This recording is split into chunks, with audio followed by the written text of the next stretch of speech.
This is the last year that you worry about Q1 revenue.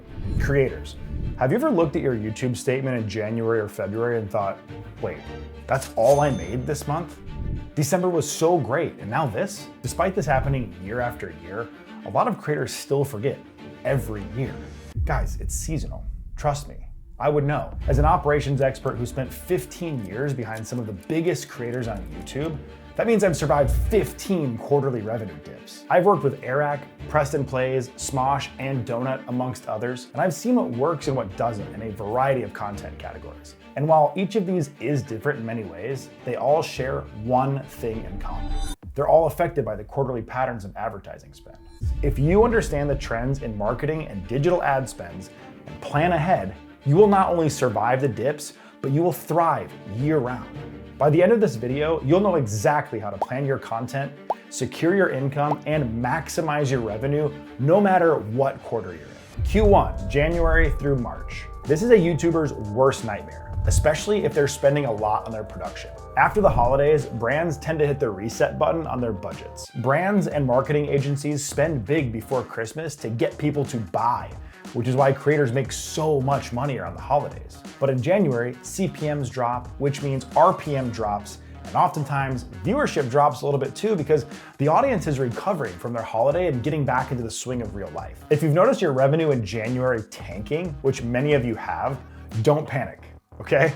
Don't dramatically pivot your content strategy or lay off your entire team because you think you're cooked. It's not you, it's the market. Accept this lull and take the time to get fortified for the year ahead. Get smart with your Q1 production budget. Go into creative development for new content ideas and work on building a deeper connection with your audience. Think of it as planting seeds that will grow in the coming months. Q2, this is what I call the spring back. You know, you were in a winter slump and now you're gonna spring back. You get it. You get it, right? With spring comes a breath of fresh air. Tax returns are hitting bank accounts and brands start ramping up their campaigns again, knowing that consumers are going to start renewing their wardrobe, planning for summer trips, and doing some spring cleaning on their houses and their lives. So if you're a creator who usually has a bit of a higher production budget, I suggest riding out Q1 with lower lift videos and save some of the bigger concepts for Q2.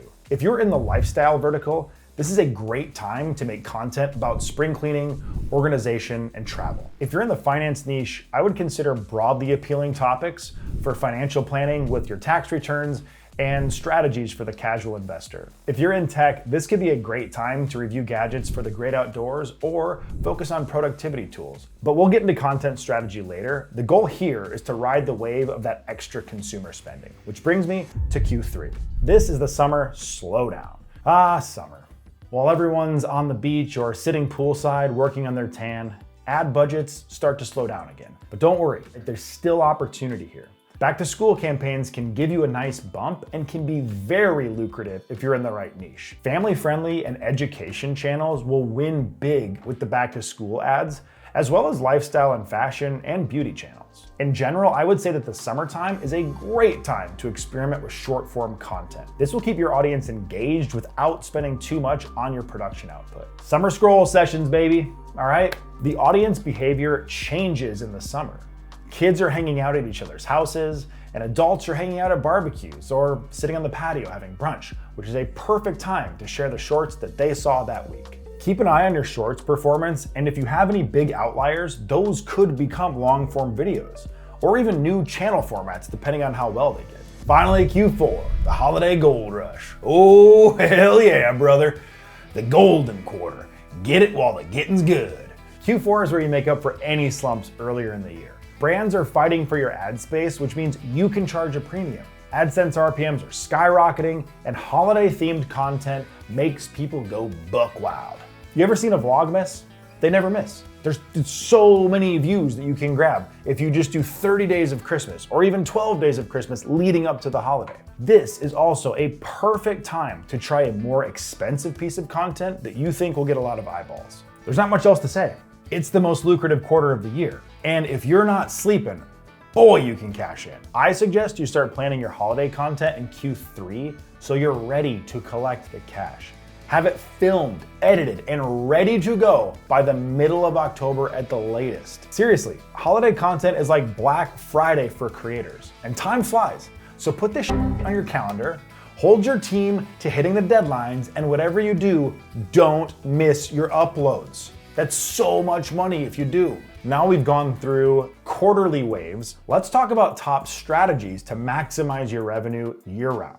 First of all, diversify your revenue streams. I think we all know these days that you can't rely solely on AdSense. Creators with the most stability spread their income across multiple streams. They've got brand partnerships, merch, affiliate marketing, and memberships. In some cases, a brick and mortar shop. Shout out David Dobrik. For example, during the Q1 slump, if you have a strong affiliate strategy, you can keep your income pretty steady because affiliate earnings aren't tied to CPMs. So if you're ever talking about products in a video, I would consider trying to be part of Amazon's influencer affiliate program. Anytime you see an Amazon link in a creator's description, they're getting a kickback every time somebody buys something through that link. That could be you. You could be getting those dollars. Brands often have affiliate programs as well. So if you're doing a brand deal, you can sometimes come away with additional passive income after the brand deal is even over. Number 2, align your content with seasonal trends. A seasonal content strategy is your secret weapon to longevity and your company's financial health. In Q1, focus on low-cost, tried and true ideas that you know will resonate with your audience. I'm talking like certified bangers only. Seriously. Don't try to reinvent the wheel when you don't have the money to do so. In Q2, ride the wave of consumer spending and take advantage of the aspirations and positivity that comes with spring. Back to school and summer vibes dominate Q3, and for Q4, we already know. It's the holiday season, holiday content, and I'd throw 1 or 2 of your biggest and riskiest videos into the mix because you will have a little bit more money to spend. You can also create tentpole programming around some of the more lucrative quarters.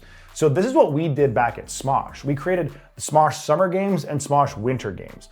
And in both of these, it was essentially all of the Smosh Games cast versus all of the Smosh main cast coming together in a series of challenges that would be uploaded to both the Smosh Games channel and the Smosh main channel. So all year long, people were waiting for Smosh Winter Games. All year long, people were waiting for Smosh Summer Games. They wanted to know the theme. They wanted to see who was gonna win. They had the people they were rooting for. You could keep track with them. Like, it was really, really cool. Not only did we have like huge additional RPMs, but the viewership and the cross-audience pollination was off the charts. It was fantastic. If you can pull something like that off, I highly recommend planning it. Number 3, adapt to niche-specific ad trends. Every niche has slightly different peaks and valleys. Travel channels, for example, might thrive in the summertime. That makes sense. While tech channels see a huge boost in Q4. So throughout the time that you're creating content, ideally, you're also paying very close attention to your analytics and identifying seasonal patterns so you can hone in on your niche's high-performing months and tailor your content accordingly. Number 4, sponsorships and direct deals. Don't wait for brands to come to you, especially during low CPM months. Proactively pitch them. In general, I suggest you or someone on your team always be in market pitching your channel to brands and agencies. Because if you're not on top of mind, you can get forgotten. Even if you're not getting the type of deal flow or size of deals that you want, it's really important that you're still at least part of the conversation. And when negotiating brand deals, try to create packages that you can roll out over the course of time. So rather than doing one big brand deal one time, consider a smaller brand deal each quarter and upsell YouTube shorts and social posts so you can spread that content out throughout the year. Not only does that show that you're being a good partner because you want to do more with the brand, but it allows you to forecast your cash flow and make more intelligent decisions during the slower months. Number 5, constantly build loyalty and trust with your audience and your community. Your audience is the beating heart of the entire channel. Engage with them through live streams, community posts, Instagram stories, and exclusive content for your Discord. Seriously, pay attention to your Discord. It's very, very powerful. A loyal audience means steady views and potentially steady income with merch sales and digital products even when the market is down. Let's talk about a couple pro tips for long-term success. First of all, reinvest high earnings from Q4. And if you have a higher risk tolerance, this is where you can make some serious moves. Q4 is seriously a cash cow, but you need to use it wisely. Rather than making big changes during the down months, strategically make your moves in Q4 to invest in better equipment, hire a new team member, or put some money into paid marketing to grow your channel or your socials. And if you're taking a big swing, now's the time to do it. When I first started working with Preston, I asked him a couple questions about the type of content that he wanted to create, and he had some big ideas. So we decided in Q4 to do 2 massive videos. It was surviving the Bermuda Triangle in a Minecraft boat and living for 24 hours on a private jet. Right now, living 24 hours on a private jet has 33 million views. I survived the Bermuda Triangle in a Minecraft boat has 23 million views. We did both of those in Q4 leading up to the holidays. Those videos did such viewership and brought in so much money that we were able to ride the next Q1 into like February and March. Yes, they were big. Yes, it was risky, but we did the assessment. We thought the ROI would be there, and it turned out that we were right. So if you're in touch with your audience and you make really engaging content, you can take a big swing as long as you've got the money to do it. Now, I'm not recommending you do this. I'm just saying you could do this. It worked for us. I'm not saying if you're a smaller YouTuber, you should go blow all of your money right now. But what I'm saying is with 2 people who have been in the business for a long time, making very calculated moves, we did this during a time where we knew we would cash in, and it worked. Number 2, this goes without saying, use analytics. Just do it. Just be in your analytics, understand your channel on a spiritual level. And you're gonna use analytics not just to keep track of the data, but to predict trends. Use tools like Google Trends, ViewStats, vidIQ, and TubeBuddy, because these things can help you spot what's working on your channel and channels like yours. I set up an RSS feed and Google alerts to stay informed on trends that are happening on other platforms. So for me, I wake up every morning and I look at my feed. If I see something starting to pop on Reddit and X and TikTok, those are great indicators of an emerging trend. So if I see all that stuff, if you see all that stuff, you could be the first one to capitalize on YouTube. You can take the trend that's happening somewhere else and be the first. You can become a trailblazer. When something works once, test it, okay? Test it a second time and a third time because you need to determine if there's a pattern there. And if there is, you can double down on those trends to maximize your growth. And if you find the next secret room trend, dude, you're gonna be ahead of the whole next generation of YouTube. Number 3, leverage short form content on other platforms. I'm a YouTube fanboy. I always will be. All hail YouTube. But short form content on other platforms is a great way to raise your profile in general and diversify your brand revenue. It's great for attracting new viewers and showcasing high engagement, which brands love. And if you have a big following on another platform, you can do specific short form brand deals. Number 4, create evergreen content. Evergreen content refers to topics that perform year-round.